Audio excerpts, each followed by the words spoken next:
Academy, and I'm here to address the phase-out that is proposed for that school.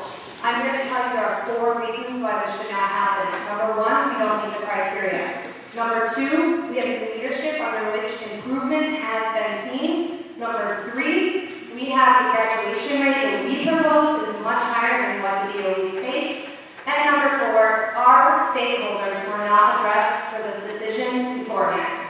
So to go on to number 1, we do not meet the criteria. We actually got a B, a C, and we're 0.6 points away from a C on last year's progress report, even despite an accountability raise in the bar by the DOE. I would like to also point out, as the second point, we have new leadership, Michelle Joseph. She was given 1 year.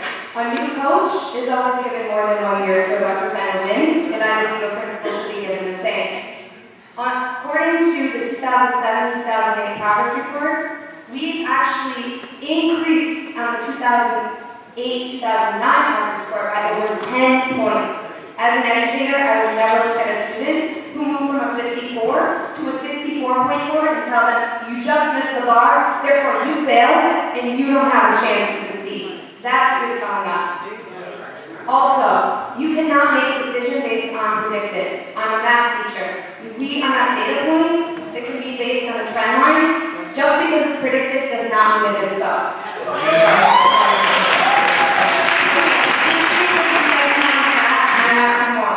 Third, data must be current. According to our current data, because we actually have individualized programs for our students as of last January, according to first and second marking period grades this semester, our graduation rate is proposed to be 7 to 10% higher than what the DOE projects, which is less than 10%. And finally, the last point, our internal stakeholders were not addressed because on the Living Environment Survey, we have actually more than doubled in our satisfaction for teachers, parents, and students. Thank you.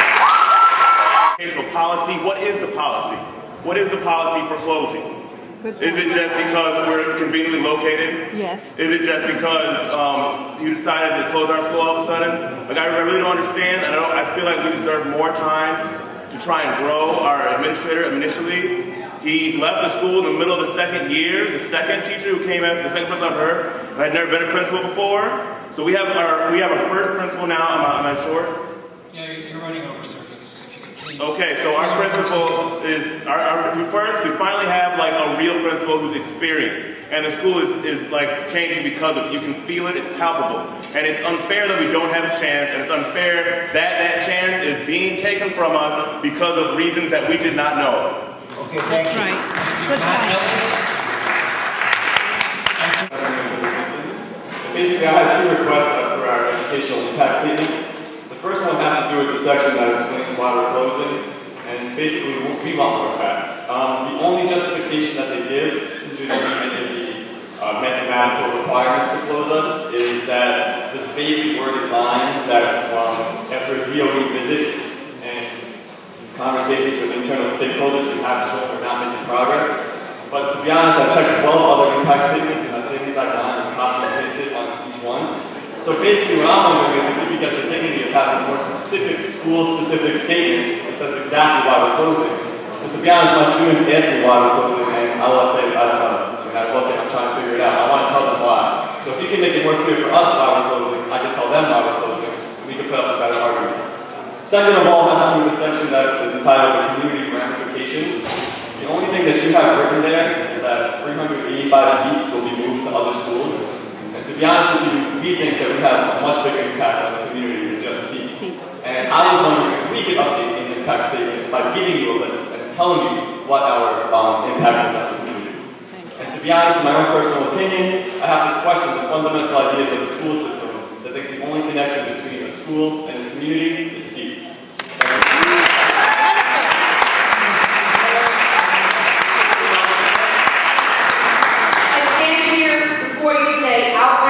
By the misinformation and deception being propagated by the Department of Education as they announced the proposed phase-out of the School for Community Research and Learning. The Department of Education's claims that SCRL is a failing school in need of closure have been greatly exaggerated. Yes, we are a school in need need of improvement. After all, we're a school of high needs. 17 out of 483 schools in the city. Yet, the Department of Education has abandoned its students when they are in the most need. Instead of offering services for improvement at a school that has developed roots in a community, it has decided to sever those ties by announcing SCRL's phase-out by 2013. This decision will dissolve community connections SCRL students have made through work study, health fairs, school fairs, visiting people in need, intramural sports, Habitat for Humanity, and BronxNet, among others. SCRL has not met the criteria developed by the DOE for phase-out. Therefore, there is no justification for this decision. SCRL has not failed its students. The DOE has failed to believe that the students... Hi, I'm a special educator at Columbus High School, and I just wanted to bring up to me what is the biggest point of concern about the threat of closing Columbus High School, which is that we serve a very high needs population, extremely high needs. We don't just have special education students who are in resource room because they're a couple of years behind. We have special education kids who are in 12-on-1 classrooms because they have severe academic and behavioral deficits that make it very difficult for them to succeed in school. They have never been successful in school. Never. And we take those kids and we get them up to a very high 7-year graduation rate.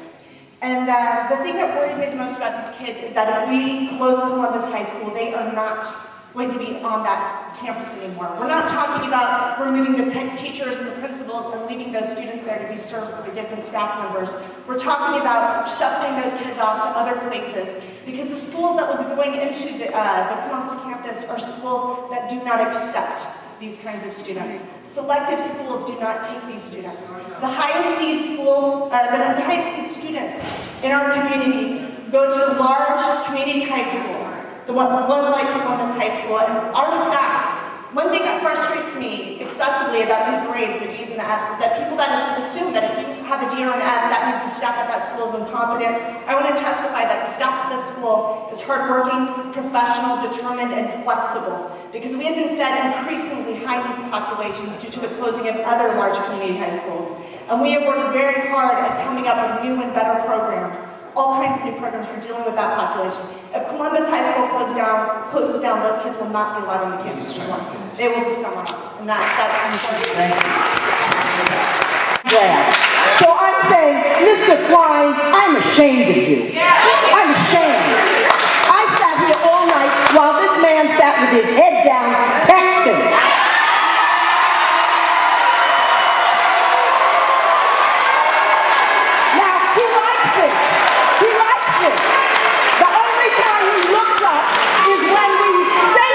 Against him, and he smiles because he does not care about us. Order, please. We need a responsive educator. We don't need a businessman. Our children deserve better. And I'm telling you right now, you are in violation. You gave this community no notice. You gave this community no impact statement. You are in violation of the new governance law, which requires you to have public hearings, which requires you to have an assessment. Now, you didn't have a proper assessment for your buses that you're going to put out children. Your assessment lacks something in the impact statement. There's no impact assessment of the individual child that will now become a Katrina victim. There's no assessment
We will fight for what we want because us kids and us parents want to make the Bronx the best growing education. Thank you.